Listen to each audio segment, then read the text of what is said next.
Lady Dr. Shaheen. The terror trail of Dr. Shaheen now stands exposed. Investigations reveal her nefarious plot, a chilling insight into how an evil mind operates. Shaheen had planned to set up a so-called recruitment center.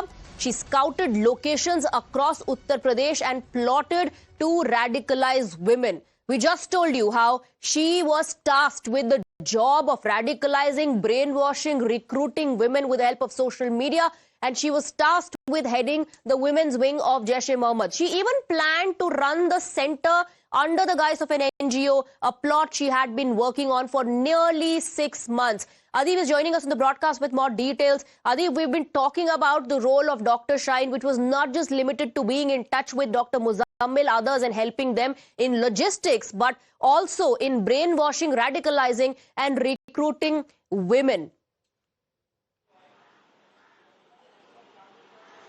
Well, definitely, Swati. See, as per the sources, what we are learning that Dr. Shaheen, who is the prime suspect in this particular case, she was very much active in the western Uttar Pradesh, especially in the districts of Saharanpur.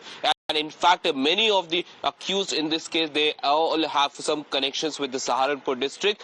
And in fact, Dr. Shaheen, she wanted to open recruitment center in Saharanpur, in Hapur, and some other western districts of western Uttar Pradesh. And she wanted to run these recruitment center in the name of NGOs. So she wanted to open some NGOs so that she could recruit Muslim women, she could brainwash them, and she is, what we are learning from the sources in agencies, is that she is a perfect example of how people can be brainwashed. In fact, she was an MBBS MD doctor, and yet she was brainwashed, and she was operating for these terror groups. And now she was planning was to recruit some more Muslim women from the state of Uttar Pradesh, and like-minded, not just any people, but like-minded people with the ideology of the extremist ideology. So she was going to run all these operations from the state, from the western districts of Uttar Pradesh, and for this she was going to use the name of the NGO,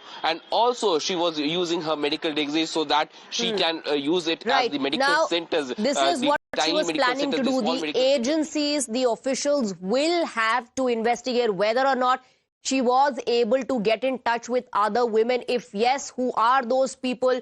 This is a big task that has been cut out for the agencies to track down these individuals, if at all they came in touch with Shaheen and her entire module of radicalization. Thank you very much, Adib, for getting us the details. Let's